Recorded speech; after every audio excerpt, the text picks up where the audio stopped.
أعوذ بالله من الشيطان الرجيم بسم الله الرحمن الرحيم الحمد لله الذي خصنا بمحمد فأنقذنا به من ظلمة ودياجر اللهم صل على حبيبك المصطفى ونبيك المكتفى سر الجمال في الوجود وأعظم كل موجود وعلى آله وصحبه وأهل بيته ومن سار على نهجه إلى يوم الدين. Assalamu alaikum wa rahmatullahi ta'ala wa barakatuhu. Welcome everyone to our gathering this blessed day of Jum'ah, in this blessed month of Muharram, in this blessed mosque in Cambridge. It's an honor, a pleasure to be with you and to share some reflections in this talk entitled Cultivating Prophetic Character, in which I'll really share some reminders to myself first and to all of you about the importance of committing ourselves to cultivating our character in the model exemplified by the Prophet Muhammad sallallahu alaihi wasallam. And I'll share some thoughts framed by the hadith in which the Prophet Muhammad sallallahu alaihi wasallam describes to us in a very short report, a very short statement, the mission with which God sent him to us, to humanity, to creation, where he says, إِنَّمَا بُعِثْتُ لِأُتَمِّمَ مَكَارِمَ الْأَخْلَاقِ, that he says, I was not sent except for one purpose, to perfect the noble and the beautiful qualities of character. So in light of that, everything that the Prophet Muhammad sallallahu alaihi wasallam taught us, commanded us, encouraged us to do and to be, every commandment, every obligation of worship, of social relationships, of financial dealings, personally, collectively, all of it is for this purpose of cultivating the noble traits, the beautiful traits of character. And so when we think about who the Prophet Muhammad sallallahu alaihi wasallam was, we know that he exemplified the mission that he was sent to fulfill, right? He didn't just come to tell us something, he came to embody and to show us that we can do something, that we can be something, right? And so if we wanted to summarize, encapsulate in one or two words what was the nature, the quality of the character of the Prophet Muhammad sallallahu alaihi wasallam, perhaps the most apt description would be beauty and perfection. Beauty and perfection. And what's very captivating about the beauty of the Prophet Muhammad sallallahu alaihi wasallam is that he didn't just embody and exemplify beauty inwardly, but also outwardly. That even his outward form, the form in which God created him, had this aspect of beauty and balance and perfection. His inward character, his inward reality was all beauty, perfection, balance, harmony.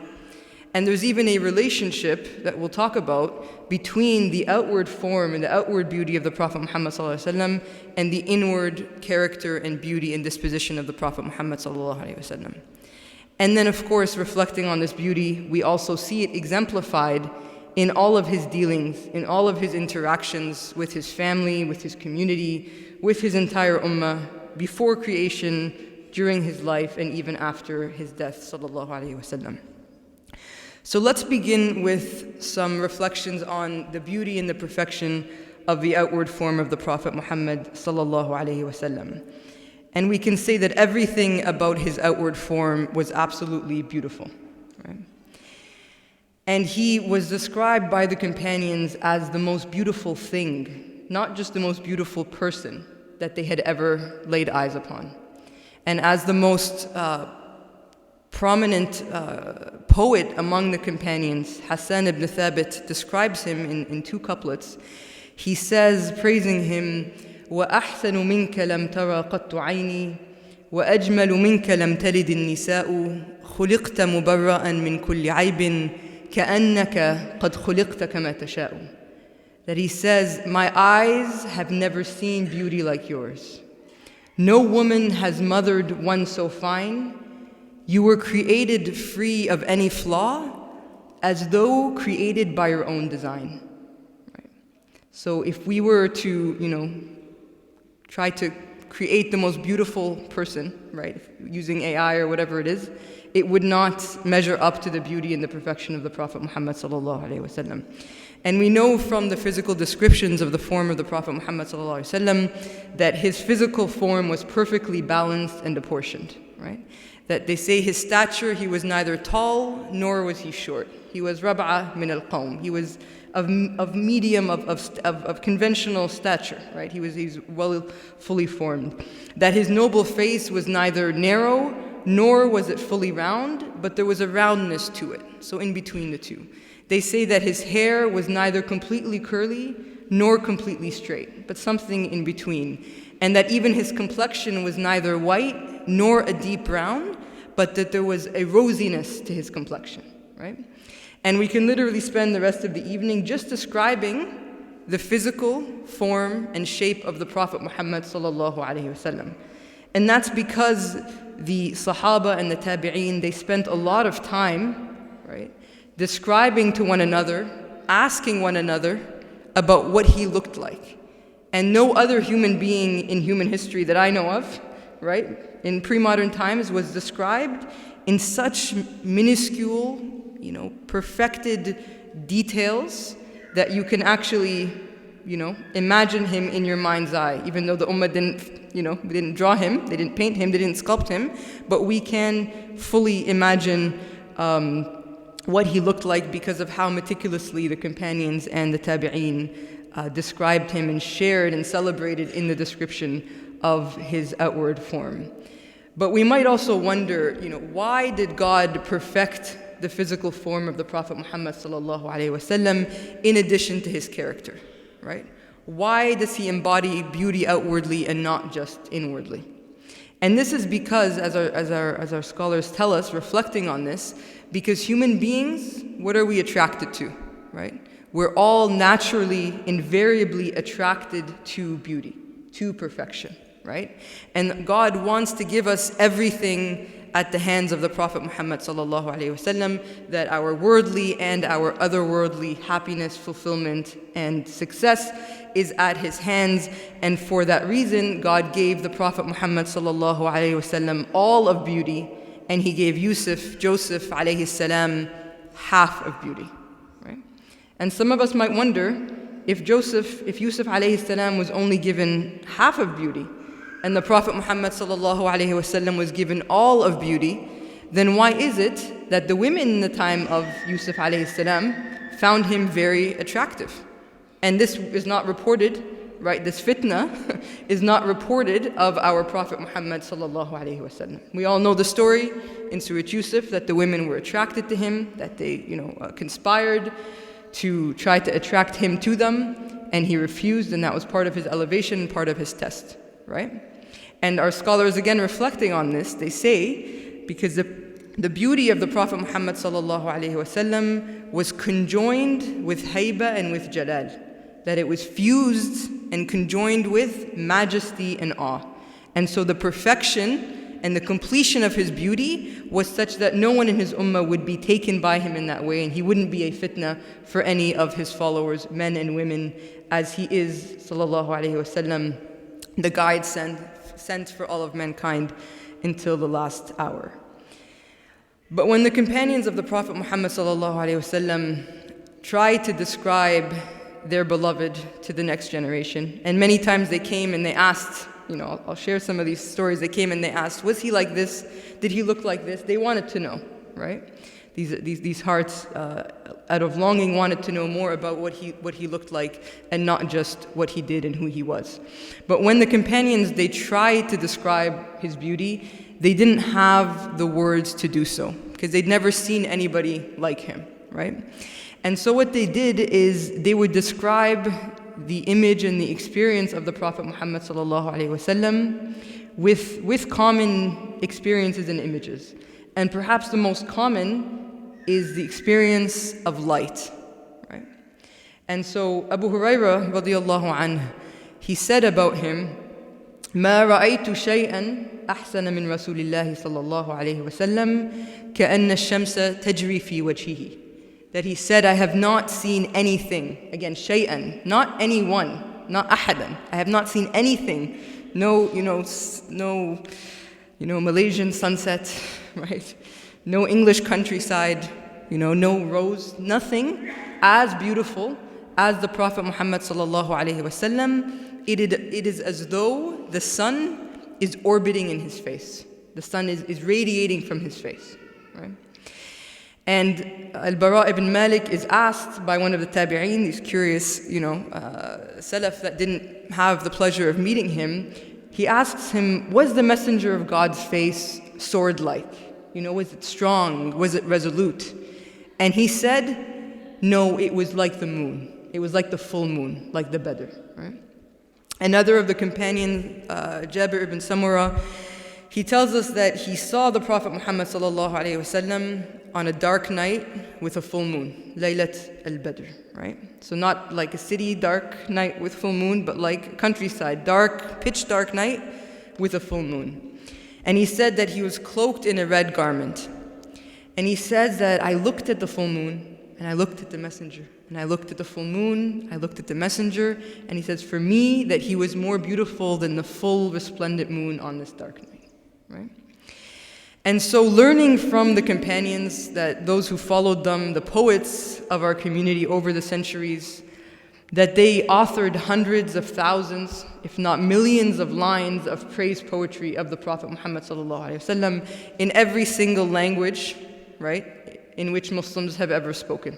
Any given language, there's, mashallah, I don't know if I start mentioning some languages, every single language that any of you, from the cultures from which you originate, that there are these lines of poetry written and authored and composed and sung by hearts yearning for the Prophet Muhammad sallallahu alaihi wasallam. And these poets would also draw on the beauty that they observed in creation to describe, to try to use metaphorical imagery and symbolism to describe the inward and outward beauty of the Prophet Muhammad sallallahu alaihi wasallam. And perhaps one of the most well-known praise poems, qasaid of the Prophet Muhammad sallallahu alaihi wasallam, is the Burda of Imam al-Busayri rahimahullah, in which he says the following. He says, "Akrim bi khalqi nabiyyin zanahu khuluqun bil husni mushtamilin bil bishri muttasimi كالزهر في ترف والبدر في شرف والبحر في كرم والدهر في همم كأنه وهو فرد من جلالته في عسكر حين تلقاه وفي حشم كأنما اللؤلؤ المكنون في صدف من معدن منطق منه ومبتسم." That he says how noble, how beautiful the form, the outward form of a prophet adorned by such inward qualities, right? How noble the form of the Prophet adorned by such qualities. He's enveloped by beauty and distinguished by his smiling joy, right? The Prophet Muhammad sallallahu alaihi wasallam, his smile described again by the companions with such beauty, with such love, with such reverence. And then he says, like a flower, like a rose in delicacy. Right? His gentleness is like a rose petal. And like the full moon in honor and majesty, the ocean in generosity, the generosity, inexhaustible generosity of the Prophet Muhammad sallallahu alaihi wasallam, and as resolute as time itself. What is more resolute in creation than time? What can stop time? Right? As resolute in his mission as time itself. Such is his splendor that even if he's alone, if you happen upon him alone, nobody around him, nothing around him, in his glory, he is as though he is surrounded by a large army and entourage, right? He has this nobility, this honor, this majesty, that even when he's alone, there's something about him that he has as if he's, the military commander surrounded by a royal court and a royal army. And from the rich mine of his speech and his smile, hidden pearls seemed to sparkle from their shell, right? That his words were described like pearls, right? Or like a pearl necklace, right? Like a pearl, they described his words like a necklace of pearls, right? What does that? Beauty, subtlety, but also organized, right? Also, everything is equally measured, right? Like a pearl necklace, sallallahu alayhi wasallam. But as they say, outward beauty, it attracts, right? But it's inward beauty that truly captivates. Outward beauty attracts, but then you have to see, right? It's inward beauty that truly captivates. And indeed, his inward beauty was completely captivating. As Imam Ali, karamallahu wajhahu, describes him, he says, again, مَنْ رَآهُ بَدِيهَةً هَابَهُ وَمَنْ خَالَطَهُ مَعْرِفَةً أَحَبَّهُ يَقُولُ نَاعِتُهُ لَمْ أَرَ قَبْلَهُ وَلَا بَعْدَهُ مِثْلَهُ. That he says, whoever saw him unexpectedly, you just run into him on the street, he would be in awe of him, without knowing why. There's just this majesty. But whoever خَالَطَهُ مَعْرِفَةً got to know him, spent time with him, couldn't help but love him, right? And then he says, this is like kind of throwing up your hands, right? He says, anyone who would describe him would say, I haven't seen before him and I haven't seen after him the like of him, right? You use the imagery, the sun, the moon, the flower, the ocean, time, right?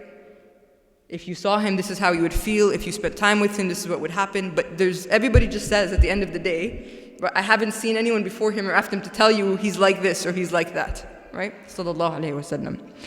So what were some of the most captivating character traits of the Prophet Muhammad sallallahu alaihi wasallam that we celebrate, that lead us to have greater and deeper love of him, but also that we know he exemplified fully and embodied fully as an exemplar for us, right?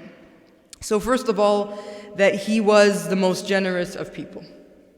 كَالْبَحْرِ فِي كَرَمٍ, right? Like the ocean in generosity, right? Does the ocean stop, right? The waves consistently giving, as though inexhaustible generosity, right? That whenever he was asked, he would give, that he wouldn't say no to anyone. And as we know in the famous poem, that it's as though had he not had to say La ilaha illallah, that he would never say La. His La would have been Na'am. He would always say yes, other than there is no God, right? No. If it were not for that, he'd never say no, because he always says yes, right? And he didn't just give of what he had, right? And physically, the charity, his inexhaustible charity, anything that he was asked for, he would give. Even if he didn't have, he would take a debt to give, right? But more importantly, he gave of himself, right? He gave himself to whoever came to him. And part of that is also outwardly, that whenever someone would come to him, what would he do? He wouldn't stand the way I stand, just like here's a person, you kind of stand like this so you have an out. No, he turns to that person fully and faces, right? Turns their face completely to the person, labbaik, I'm here for you, right? He gives himself fully to the person, and you feel that presence, right? When you meet people like this, you feel they're with you completely. They're not distracted, they're not somewhere else, they're with you, and they're giving you whatever they have, whatever they can give you, right? And so he'd give himself, of himself, and give himself completely this generosity of heart, right? And they felt this, that inwardly, outwardly he turns towards you, but inwardly that he floods people with his love, with his care, with his compassion, with his concern for them, right? And this experience for the Sahaba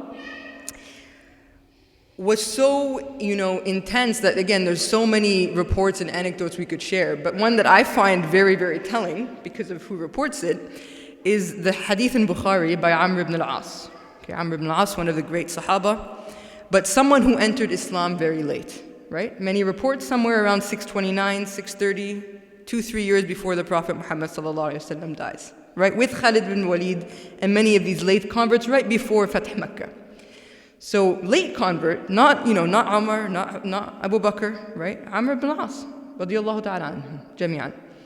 So the Prophet Muhammad sallallahu alaihi wasallam dispatches him to lead an army, okay? Dispatches him to lead an army, and so because of that experience that they have with him, many of them actually believed that they were the Prophet's favorite. Everybody thought he was their favorite, right?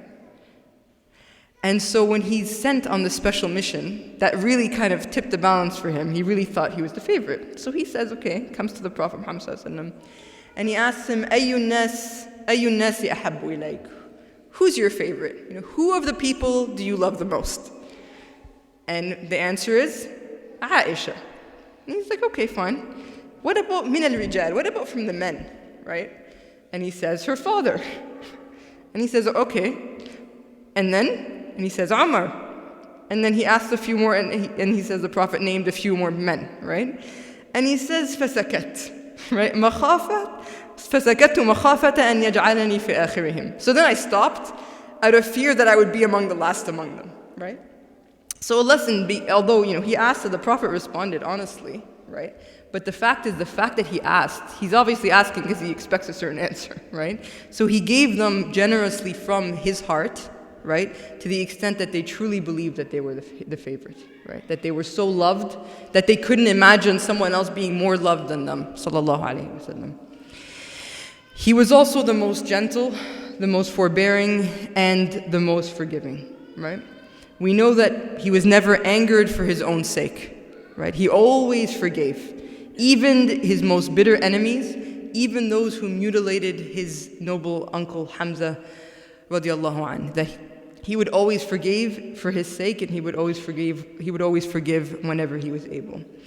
But on the day-to-day basis, he was also incredibly tolerant and incredibly forbearing and very, very easygoing. Sahl al-khuluq. He's easy to be with, he's not demanding, he's forgiving.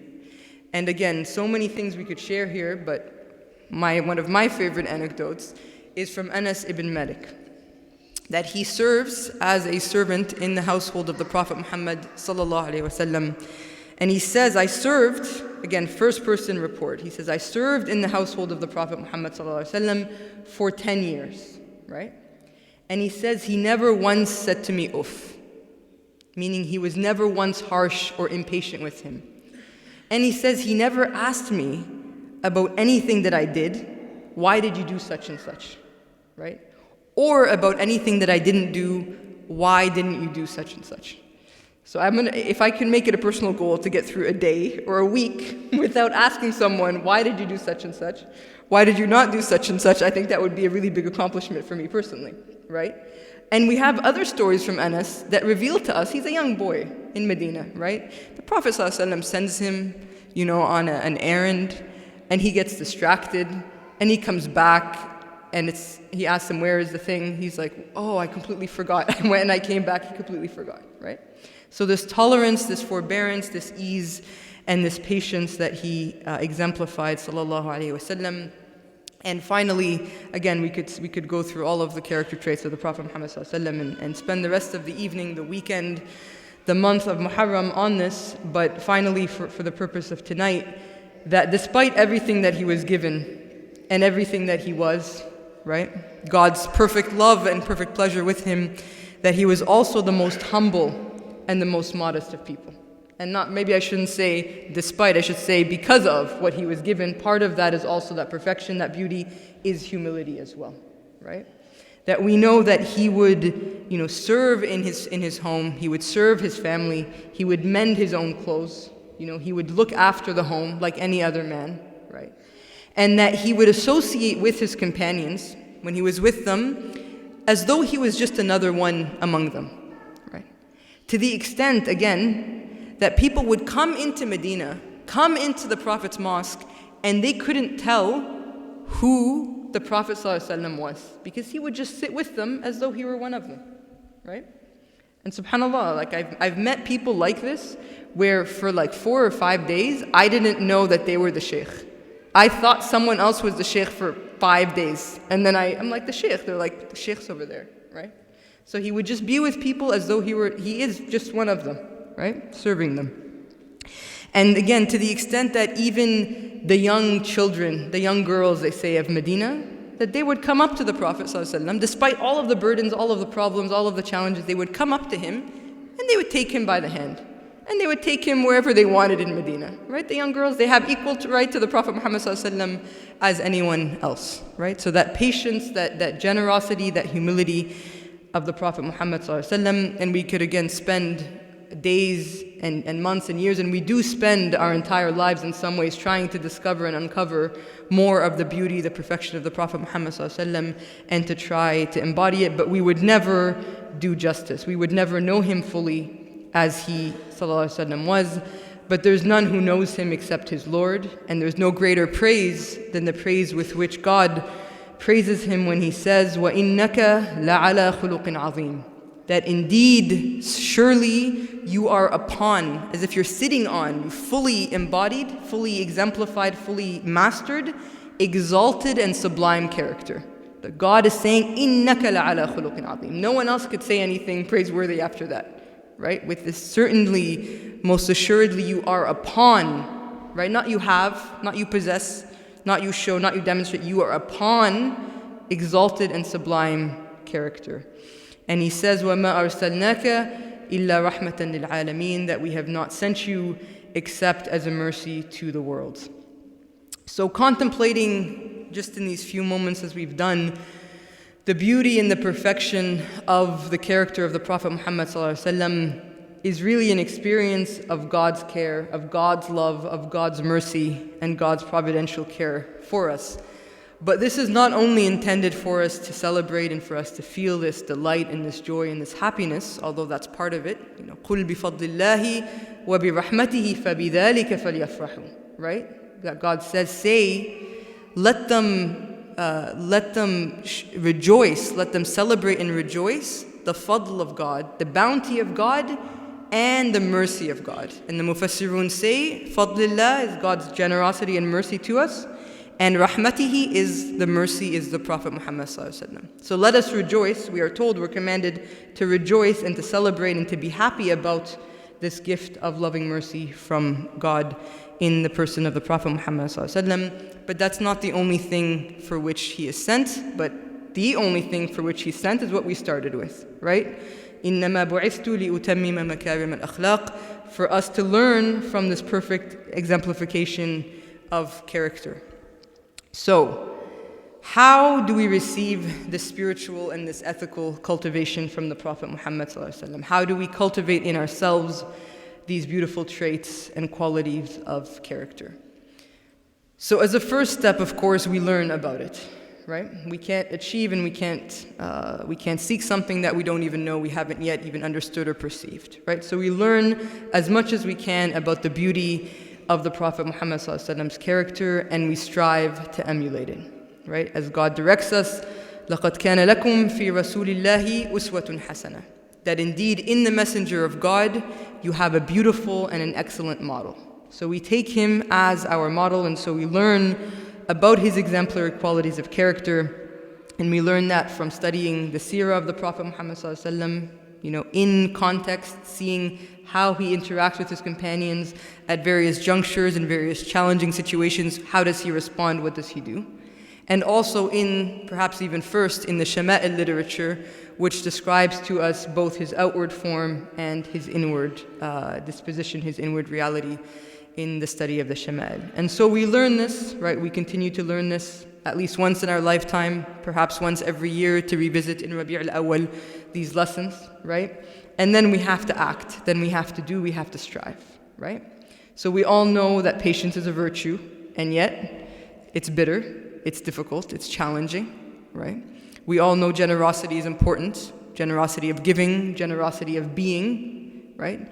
And yet it's difficult. Forgiveness is a virtue, but it's difficult, right? And this is the mujahada, this is the struggle, and this is the striving, right? And it can be very difficult, it can be very bitter, right? And as one teacher once described it, I'm being distracted here, that it's like, every single exercise, let's say, every single exercise of patience, of forgiveness, of giving, of generosity, of courage, right? Of gratitude, right? That it's like taking medication, right? We have illnesses in our heart, and we have to take the medication. And for each, and there's an entire discipline, an entire science that teaches us for each of the diseases of the heart, for each of the virtues of the heart, right? How do you inculcate it? What do you do to resist it? What do you do to cultivate and to develop it, right? So there's an entire science, but generally speaking, it all comes back to struggling against and disciplining of the ego, right? And so it's like taking medication, and sometimes if the illness is particularly deeply rooted, right, a surgery might be necessary. And oftentimes that the calamities and the trials that God, the tests that God puts us through is exactly for this purpose, right? To remove something from the heart or to cultivate something in the heart. And when we receive these tests and these trials in light of that, and we see them as purposive, and we see them as purposeful, and we see that what is God trying to teach me? What is it that He's trying to take out of my heart of attachment, of impatience, right? And not only the tests, right? Blessings are also tests, right? Sometimes blessings are the greatest tests that most of us actually don't even know we're being tested, and so we fail because we don't even know there's a test, right? But that's also a test, right? Are you grateful? Do you see this as coming from your capacities and something you're entitled to, something you're owed, something that you worked so hard to achieve and you waited so long to have? Or do you see this as coming directly from God? وَمَا تَوْفِيقِي إِلَّا بِاللَّهِ. My success is only from God, this gift is only from God, right? And so these are the life experience itself, right, is meant to help us to cultivate these character traits and to remove these vices from our hearts. And so we learn what we can from classes and from books about the beauty of the Prophet Muhammad ﷺ and the methods of cultivation of these character traits. But also in this first approach, right, book learning and striving on our own, and that's most of what we have to do, right? There's a little bit of a danger, subtle dangers and subtle pitfalls, right? For one thing, how many people have we seen, who claim to be following the sunnah of the Prophet Muhammad ﷺ, but are in fact harming people or harming the name of the sunnah, right? It's very easy to read something in a book and to think that justice requires that I do X, Y, and Z. Modesty requires that I do A, B, and C, right? Enjoining of good and forbidding of evils requires that I do X, Y, and Z, right? So if we're just taking it upon ourselves to essentially learn from books and interpret from books, right, that we might find ourselves one of these people who actually are deluded in thinking that we're following the way of the Prophet Muhammad ﷺ, but we're only harming others in the name of the sunnah. And more generally, right, how do we know that given the radically different world that we inhabit, right, this kind of postmodern, post-globalized world in which we live, right, given the difference between the prophetic community, the prophetic time, how do we know that we are properly and faithfully embodying the sunnah of the Prophet Muhammad ﷺ in the way that it was intended for our time and for our place? And it's for these reasons that it's also important to find and to connect our hearts and ourselves and our company to people today that inhabit and embody the character of the Prophet Muhammad ﷺ. Right? And this is something that, in fact, God has guaranteed for us and promised us will continue in the ummah of the Prophet Muhammad ﷺ, right? That we know that there is a legacy and that there is an inheritance of the Prophet Muhammad ﷺ in terms of the recitation of the Quran, in terms of knowledge, but also in terms of states, in terms of character, right? And so it's important for us also to be with people that truly and fully embody and give life to and exemplify for us today in our world, in our circumstances, the sunnah of the Prophet Muhammad ﷺ. And the key, right, the way to know if they are one of these people is, do they match up to the standards of the sunnah, right? Are they with people? Do they, يختلطون مع الناس ويصبرون على أذاهم? Are they with people serving them and being patient when harmed and when hurt and when offended, right? Or do they demand certain things for themselves, right? Do they exemplify that humility, that complete and utter humility, or are they carrying themselves in the way of demanding, again, a certain type of authority, a certain type of respect, a certain type of authority, right? Are they generous like the waves of the ocean, right? These are the tests that we have to test and ask about that individual, that when we spend time in their company, do they exemplify truly Muhammadan character, or is it a different type of ethic, right? And so when we find these people that they exemplify for us the character of the Prophet Muhammad ﷺ, and perhaps too if they are people who can also cultivate that in us in the way in which the Prophet ﷺ cultivated the character of the companions, right? And how did the Prophet cultivate the character of the companions? Right? He certainly taught them things, he said things that they memorized, some of them wrote down, right, that they understood, but more so that they saw him, they observed him, and they learned from who he was and from how he was. And then they would ask questions about how does this apply to me, how does it not apply to me, etc. But the point is, the main lesson was who he was, not what he said, right? And so we seek to be in the company of those people, right? You know, the people who fully exemplify that, but also to be in the company of one another. And that's the beautiful thing about being with the believers. Ya ayyuha alladhina amanu, ittaqullaha wa kunu ma'as sadiqeen. O you who believe, have taqwa of Allah, and be with the sadiqeen, right? Be with the truthful, those who are truthful, who are trustworthy, who truly try to exemplify and to try to cultivate this. And the beautiful thing about the community and the believers and the sadiqeen is that everybody has their set and their share of gifts, right? Some people, they have the humility naturally. Some people, they have the generosity naturally. Some people have the forbearance, right? Some people have the easygoingness of the Prophet. Some people don't, right? They might be generous, but they may be a little bit more, right, rigorous, right? Some people have, you know, the knowledge. Everybody has, and you do as well. Everybody has their gift. And when we're together, right, we cross-fertilize and we cross-pollinate and we teach one another, right? Just by way of example, and I'll tell you why this story, really, this experience hit home for me, because that's a character trait I do not have. So I was recently went to Singapore, and upon arrival, mashallah, that every part of the world as well, not just every person, but every Muslim culture and Muslim community, they have particular gifts, right? And the people of that region have adab, they have humility, they have generosity, but they really have this humility and this very understated, you know, way of being. So we land, and we're driving, and you know, it's kind of a high-stakes situation, quote unquote, where we're late, and there's, you know, important people in the car in front of us, and we're in the second car, and then there's a driver, beautiful brother, mashallah, and then there's a sister who's navigating. And so the brother who's driving asks the sister who's navigating, should I go straight? And she says yes.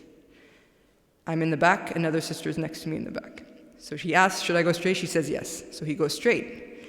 And then, all of a sudden, the sister in the front navigating, she says, why didn't you take a left? You have to take a left. If we miss this left, we're going to have to go all the way around.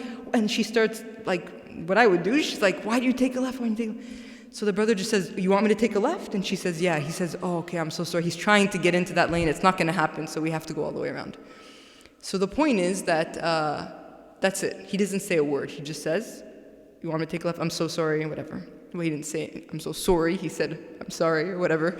He didn't have a Canadian accent. Anyway, so he continues. And then like 2 or 3 minutes later, the sister next to me, she says, I'm sorry, I have to say something. He asked you if you should go straight, and you said yes. And then the sister who's navigating, she said, you asked me? And he said like, very humbly, he said, yes, I asked you. And she said, I didn't hear you. Like, she's so preoccupied mentally with all the logistics. She didn't hear him ask, and she said yes.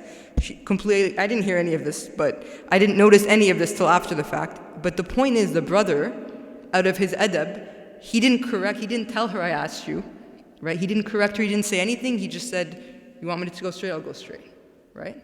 So that beautiful characteristic of humility, of forbearance, of forgiveness, right? For me, right, in my thinking, you have to mention it, because the next time I ask you if I should go straight or not, I need to know that you are aware that we're having a conversation, right? So that's my orientation, but his orientation is very different, right? But again, very subtle, right? Would have gone unnoticed had that other sister not, out of her sense of justice, right, had she not piped up and said what actually had happened, right? It was, again, you are with people like that to learn these characters and to see them in action, because it's very easy to read forbearance, generosity, kindness. You're like, yeah, I'm forbearing, yes, I'm generous, yes, I'm kind, but until you see it embodied in somebody else to a deeper extent than you have, right, you won't know. And that's the whole idea, right, that the believer is a mirror to the believer, right? And what does that mean? That means that means a number of things, actually, right? It means, first of all, when I look into your mirror, I'm going to see things in your character that I don't have. It mirrors back to me my lack of patience and forbearance. But also, if I see in your mirror a character trait, let's say, for example, stinginess, right? I can only see it in you because it's in me. Because someone who's not stingy doesn't see stinginess in the world, right? So people who are like strategic, right? They see, and strategic can be good, it can be bad, right? You know what I mean, right? So if you see the strategic maneuvers of another person, it's because you know what that looks like. If you don't have strategic maneuvers, that's not the way you see the world, you think, you observe, you wouldn't actually see that in the other person's mirror, right? And so we look at each other and we see, and this is the ethic, right? If you see a character trait in someone else, you ask yourself first and foremost, is that actually there, or am I imagining it? But then, do I have that character trait? How does that character trait manifest in me? And we work on ourselves, and perhaps we extend some type of nasiha, a dua, whatever it might be in the other person, right? And if we see something beautiful in each other, we again turn it back to ourselves. Do I have that character trait? Am I patient? Am I generous enough? Am I giving enough? Am I humble enough, right? And I see, no, I'm not.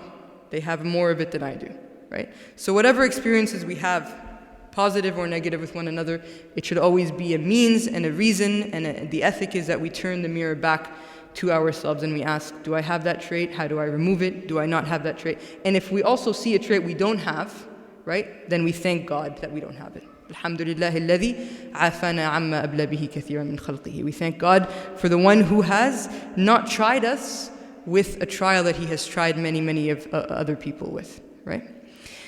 And so these are some of the means by which we seek to cultivate our character, by learning about it, by struggling and striving to cultivate it, by trying to be with people who have these character traits and who are struggling themselves to cultivate them, that whatever experiences we have in the world, right, positive or negative, that we turn that into a learning moment, a contemplation moment, to learn more about the character traits that we have or that we should strive to commit ourselves to.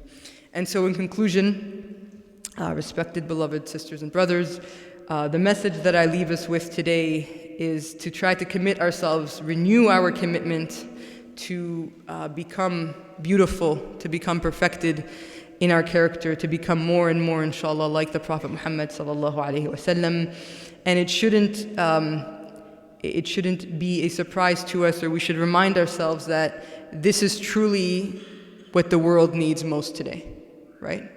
We've all seen, countless institutions built, right? Projects started, right? Fundraisers and mosques and madrasas and schools and Muslim institutions, right? Set up, and everything we do so much work on setting these things up and contributing to these things. And almost always, inevitably, what happens, right? It's the egos, right? The love for reputation, for power, for wealth, whatever it might be, that destroy those projects and turn those things into, spaces of conflict and difficulty and challenge, right? And the world, people, right, today, the waqi' of the ummah is people, many people don't want to hear God said and the Prophet said, قال الله وقال رسول الله. Many people actually have a reaction to that because of how Qala Allah and Qala Rasulullah has been wielded and used against them. What do they want? They want to see it, right? They want to see God said and the Prophet said. They want to see it exemplified and embodied in us. And that's truly the da'wah that calls people. What we remember, what moves us, what transforms us, what makes us want to be believers and to be part of this community is what we've experienced and what we've seen. Not so much what we've heard, right? Do you understand what I mean? Again, قال الله وقال رسول الله على العين والرأس. I'm not trying to denigrate that in any way. I'm just saying people oftentimes, how is that used? It said, you're not doing this right. The Prophet said X and Y. But if we exemplify, and this gives people the why of why I should obey God said and the Prophet said, that their hearts, their souls, their spirits are completely attracted to that, right? And this is the sunnah of the Prophet Muhammad sallallahu alaihi wasallam, is to be and to embody more so and before and prior to telling other people what they should be and what they should embody. So may God beautify and sanctify our inward and our outward by the beauty of the Prophet Muhammad ﷺ and fill us with his light, and may he show him from us what pleases him and what makes him pleased with us. وَجَزَاكُمُ اللَّهُ خَيْرًا.